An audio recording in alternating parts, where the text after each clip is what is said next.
YSR Congress party Vemuru నియోజకవర్గ సమన్వయకర్త అశోక్ బాబు ఆరోగ్యం రోజురోజుకి క్షీణిస్తుంది. ఇప్పటికీ 3వ రోజు ఆమరణ దీక్ష చేపట్టారు. ఇప్పుడు మనం ప్రభుత్వ ఆసుపత్రిలో ఉన్నాం. రేపల్లె ప్రభుత్వ ఆసుపత్రిలోనే ఆయన దీక్ష కొనసాగిస్తున్నారు.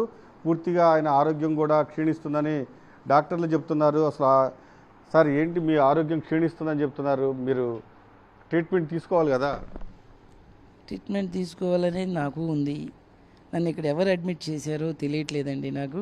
నన్ను సిఐ నేను రోడ్డు పక్కన నిలబడినప్పుడు నన్ను కొట్టుకుంటూ అరెస్ట్ చేసి పోలీస్ స్టేషన్కి తీసుకొని వెళ్ళారు. పోలీస్ స్టేషన్కి తీసుకెళ్ళి అక్కడ కింద పడేశారు. కింద పడేసేసిన తర్వాత నన్ను గుద్దుకుంటూ తీసుకొని వెళ్తే నాకు బాగా బ్యాక్ ఇబ్బందిగా అనిపించి అటు పడిపోయాను నేను. సరే అక్కడి నుంచి వాళ్ళు అడిగి బయతలు ఆడుకుంటే మొత్తం మా క్యాడర్ అంతా బయతలు ఆడుకుంటే తీసుకొని వచ్చి ఇక్కడ పడేశారు. ఇక్కడ నాకు ఎవరు నన్ను ఇక్కడ జాయిన్ చేశారో తెలియదు. నేను పోలీస్ కస్టడీలో ఉన్నా. ఇప్పటి వరకు కూడా నన్ను అరెస్ట్ చేశారు. నేను ట్రీట్మెంట్ చేయించుకుంటే నాకు ఏదన్నా జరిగితే మాకు సంబంధం లేదంటారు పోలీసు వాళ్ళు. నేను ట్రీట్మెంట్ చేయించుకోకపోతే నాకు ఆయన వచ్చి అడ్మిట్ చేయించిన దాకా నేను ట్రీట్మెంట్ చేయించుకోవడానికి నాకు భయం వేస్తూ ఉంది. ఇక్కడ నుంచి నేను బెటర్ హాస్పిటల్కి పోవాలన్నా కానీ పారిపోయినట్లు అవుతుంది, పోలీసు రక్షణ నుంచి పారిపోయినట్లు అవుతుంది. నేను వాళ్ళని అడుగుతున్నా పోలీసు వారిని, నన్ను అడ్మిట్ చేయండి, ఇక్కడ హాస్పిటల్లో అడ్మిట్ చేస్తే నేను ట్రీట్మెంట్ తీసుకుంటానని చెప్పేసి చెప్తున్నా. నన్ను ఇంతవరకు పోలీసు వాళ్ళు అడ్మిట్ చేయలే, తీసుకొచ్చి పడేసి వెళ్ళిపోయారు. అంతేగాని నేను రిఫ్యూజ్ చేయట్లా. నన్ను అడ్మిట్ చేస్తే నేను ట్రీట్మెంట్ చేయించుకుంటానని చెప్పేసి చెప్తున్నానండి. ఈ ఆరోగ్య పరిస్థితి పైన బయట కార్యకర్తలు కూడా ఆందోళన వ్యక్తం చేస్తున్నారు, డాక్టర్లు కూడా బాగాలేదని చెప్తున్నారు. ఏంటి నా ఆరోగ్య పరిస్థితి మీద ఖచ్చితంగా ట్రీట్మెంట్ లేదు. బాగా గుద్దుతా తీసుకొని వచ్చారు. పెయిన్ ఎలా ఉంది సార్? చాలా తీవ్రంగా ఉంది. 3 రోజుల నుండి నిరాదీక్ష, మంచి నీరు కూడా తీసుకోలేదు నేను. ఎందుకంటే నాకు రైతుకు సంబంధించింది 4 ఎకరాలకు సంబంధించిన రైతుకు సంబంధించి వాళ్ళకి న్యాయం జరిగేంత వరకు నేను ఈ దీక్ష ఇట్లనే కొనసాగిస్తానే ఉంటాను. నేను అది న్యాయం జరగాల్సిందే. ఆ తర్వాతే నేను ఈ దీక్ష విరమిస్తాను. 5 లక్షల ఖర్చు అయ్యేదాన్ని కూడా ప్రభుత్వం చేయలేకపోతుంది. కూటమి ప్రభుత్వం డబ్బులు లేవని చెప్తుంది. సిగ్గు చేటు ఇది. మరి నా రైతు సమస్య నా సమస్యగా నేను నా ఆరోగ్యాన్ని నేను పెద్దగా తీసుకోవట్లేదు. అది ఎంత నష్టానికైనా నేను సిద్ధంగా ఉన్నా. అయితే రాత్రి డాక్టర్లు నా దగ్గరకు వచ్చి టెస్టులు చేయాలండి, మాకు ఇబ్బందిగా ఉందని అంటే, సరే డాక్టర్స్ చెప్పారు కదా అని చెప్పేసి టెస్టులు చేయించుకోవడానికి మాత్రమే నేను అనుమతి ఇచ్చాను. టెస్టులు చేసి మీకు ఆరోగ్యం క్షీణిస్తుందండి, బీపీ లెవెల్స్ పెరుగుతున్నాయి, షుగర్ లెవెల్స్ పెరుగుతున్నాయి, మిమ్మల్ని ఇక్కడ మేము మెరుగైన హాస్పిటల్కి పంపిస్తామని చెప్పేసి చెప్పడం జరిగింది. రాత్రి నన్ను ఇక్కడ నుంచి తెనాలికి మారుస్తామని చెప్పేసి చెప్పాం. మరి నన్ను అరెస్ట్ చేసిన సిఐ రాలేదు, అందుకని నేను వెళ్ళలేకపోయాం. రాత్రి నుండి ఇంతవరకు కనీసం ట్రీట్మెంట్ కానీ లేకపోతే ఏమీ చేయడానికి వాళ్ళేమో అక్కడికి తీసుకెళ్ళరు పోలీసు వాళ్ళు, వీళ్ళేమో ఇక్కడ ట్రీట్మెంట్ ఇవ్వడానికి లేదు, తెనాలికి షిఫ్ట్ చేశారు. మా పరిస్థితి ఏమైంది? కార్యకర్తల పరిస్థితి చాలా దారుణమైన పరిస్థితిలో ఉంది. సమస్యకి ఇంత దుర్మార్గంగా కూటమి వాళ్ళు ఉంటారనేది నాకు జగన్మోహన్ రెడ్డి గారు చేశారు. ఆయనకు అందుకే ఆయన కోసం ఏమైనా చేయాలని అనిపిస్తుంది. రైతు భరోసా పెట్టారు, ఊరికి ఒక అగ్రికల్చర్ అసిస్టెంట్ పెట్టారు, క్రాప్ వేస్తే క్రాప్ బుకింగ్ చేసి ఇన్సూరెన్స్ వచ్చేటట్టు, క్రాప్ డ్యామేజ్ అయితే వాళ్ళకి డ్యామేజ్ డబ్బులు ఇచ్చేటట్లు, ఇంటింటికి రైతు భరోసా అని ఎరువులు ఇచ్చి ఇంత బిడ్డల్లాగా రైతుని జగనన్న చూసుకుంటే అసలు ఈ రాక్షస ప్రభుత్వం ఏంటో నాకు అర్థం కావట్లా. వాళ్ళకు బుద్ధి వచ్చేంతవరకు, రైతుకి న్యాయం జరిగేంత వరకు మాత్రం నేను ఈ పోరాటం చేస్తూనే ఉంటాను. దేనికైనా సిద్ధమని చెప్పేసి చెప్తున్నా.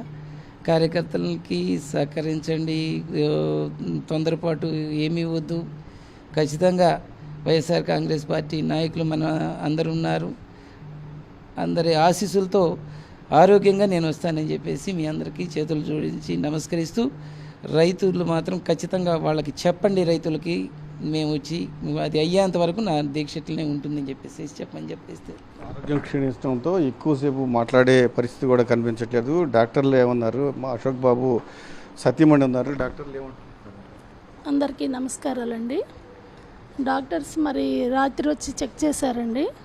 షుగర్ లెవెల్స్ తగ్గిపోతున్నాయి అన్నారు, బీపీ ఏమో పెరుగుతుందన్నారు. మరి ఇలాంటి పరిస్థితి ఎందుకు వచ్చిందో ఒకసారి చూసుకోవాలి సార్. అసలు ఇది ఎలా జరిగిందంటే సార్, ఫస్ట్ ఒక దీక్షకు కూడా ఇంకా కూర్చోలేదు సార్. నించోని మాట్లాడే వ్యక్తిని, మరి ఆ సిఐ గారు చదువుకున్నారో లేదో నాకు తెలియదు సార్, ఈ జాబ్కి ఎలా వచ్చారో.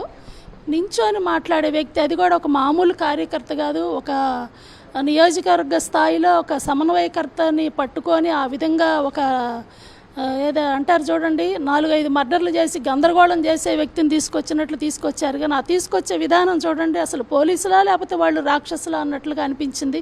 నేను ఫస్ట్ టీవీలోని విజువల్స్ చూశాను సార్, మాకు తెలియదు ఈ విషయం. మరి ఈ దీక్ష కూడా ఎందుకు చేపడుతున్నారంటే సార్, ఒక 4,000 ఎకరాలు, 80% 4,000 ఎకరాల్లో ఉన్న రైతులందరూ కౌలు రైతులు, పేద రైతులు సార్. అందులో కూడా 80% మంది టీడీపీ వాళ్ళే సార్. మన పార్టీ గానో అలా ఇలా ఏం సార్ చేయట్లేదు, ప్రజలకి ఉపయోగపడే మంచి పని. అసలు రైతు దేశానికి వెన్నెముక లాంటి వాడు అంటారు సార్. అలాంటి రైతు కోసం చేసే దీక్షని టీడీపీ వాళ్ళు కాదు, లేకపోతే ఇంకొకళ్ళు కాదు, ఏ కూటమి ప్రభుత్వం ఎవరైనా సరే దానికి సపోర్ట్ చేయాల్సిందే. ఎందుకంటే ఇది ప్రజలకు ఉపయోగపడే పని. ఎవరో ఒకళ్ళు ముందుకు వచ్చి చేసినప్పుడు దాన్ని స్వాగతించాలి, కానీ ఈ విధంగా అడ్డుకొని అసలు ఈ కార్యక్రమాన్ని ముందుకు పోకూడదు అన్నట్లుగా చేశారు. స్టార్ట్ చేశారు సార్, ఒకరోజు స్టార్ట్ చేశారు, వెంటనే మా లోకల్ ఎమ్మెల్యే గారు ఎవరో ఫోన్ చేశారు, ఆపేసామనేసి చెప్పారట. మరి ప్రజలకు ఉపయోగపడే పని అందరూ ఓట్లేసి ఎన్నుకున్న వ్యక్తే కదా చేయాలి. అసలు నిజానికి మా ఎమ్మెల్యే గారే చేయాలి, మా నియోజకవర్గం ఎమ్మెల్యే గారు ఈ పని చేయాలి. లేదు ఎవరో ఒకళ్ళు భుజాన వేసుకొని ఆ పని చేసినప్పుడు వాళ్ళని అందరూ ఎంకరేజ్ చేయాలి, కానీ ఈ విధంగా చేయడం ఏంటి? అసలు పోలీస్ డిపార్ట్మెంట్ వాళ్ళు నిర్దాక్షిణ్యంగా సార్ కొట్టుకుంటూ తీసుకొని వచ్చి ఇలా ఏమంటారు హాస్పిటల్లో పడేసి వెళ్ళిపోయారంట, కనీసం అడ్మిట్ చేయలేదంటే మరి ఆ సీఏ గారు ఎవరో కానీ. మరి ఈ విధంగా ఇలా జరుగుతుంటే జగనన్న గారి అభిమానులు స్వచ్ఛందంగా ఉంటారు సార్. వాళ్ళు ఏమి డబ్బులు ఇస్తే ఆవేశపడడం, లేకపోతే డబ్బులు ఇస్తే ప్రేమ చూపించాలనుకునే అభిమానులు కాదు. అలాంటి వాళ్ళు మన పార్టీలో అసలు లేరు. మరి వాళ్ళందరూ ఈరోజు మా సారు ఇలా క్షీణించి ఇలా ఉంటే వాళ్ళు ఎలా ఉంటారో ఒకసారి ఊహించుకోండి. వాళ్ళ పొజిషన్ ఎలా ఉంది. ఈ 3 రోజులు వాళ్ళు కూడా నిద్రాహారాలు మానేసి బయట చెట్ల కింద అలానే సార్తో పాటు ఉంటున్నారు. ఏదో తిండి తినక దోమలతో గుట్టించుకుంటూ రేయింబావుళ్ళు ఉన్నారు. దీన్ని ఎంత త్వరగా వీలైతే అంత త్వరగా గవర్నమెంట్ దీన్ని చూడాలి సార్. కనీసం వాళ్ళు తీయలేకపోతే, వాళ్ళకి తీయడం చేతగానప్పుడు ప్రజలకు ఉపయోగపడే ఒక పేద రైతులకి కూడా చేయలేని ప్రభుత్వం కనీసం మనకి పర్మిషన్ ఇవ్వమని అడుగుతున్నారు కదా వైఎస్ఆర్సీపీ వాళ్ళు. మాకు చెప్పండి, మేము జన్మభూమి టైప్లో ఏమంటారు అది స్వచ్ఛందంగా చేసుకుంటాం అంటున్నారు కదా, మరి ఇవ్వాలి కదా పర్మిషన్. అలాంటివి ఏమీ లేవు. అటు వాళ్ళు చేయకుండా ఇటు వీళ్ళని చేయకుండా చాలా ఇబ్బంది పెడుతున్నారు సార్. ఏదేమైనా మరి ఆ సిఐ గారు ఎవరో వచ్చేసి త్వరగా మా వారికి ట్రీట్మెంట్ చేయించాలి సార్. లేదంటే మరి కార్యకర్తలే మీ దగ్గరకు వచ్చి తీసుకొని వచ్చే పరిస్థితులు వస్తున్నాయి. దీన్ని మీరు కొంచెం తీవ్రంగా చూడాలి సార్. బాబు ఆరోగ్య పరిస్థితి గంటకి ఆరోగ్యం క్షీణిస్తుంది. దాంతోపాటుగా కుటుంబ సభ్యులతో పాటు వైఎస్ఆర్ కాంగ్రెస్ పార్టీ నాయకులు అలానే కార్యకర్తలు ఆయన ఆరోగ్యంపై ఆందోళన వ్యక్తం చేస్తున్నారు. కానీ ప్రభుత్వం నుంచి కనీస స్పందన లేదు. ఇక్కడ అశోక్ బాబుపై దాడి చేసిన సిఐ కానీ లేకపోతే ఇరిగేషన్ అధికారులు కానీ కనీసం ఇటువైపు కూడా తొంగి చూడలేదు. వైఎస్ఆర్ కాంగ్రెస్ పార్టీ నాయకులు కార్యకర్తలు ప్రభుత్వ తీరుపై ఆగ్రహం వ్యక్తం చేస్తూ ఉన్నారు.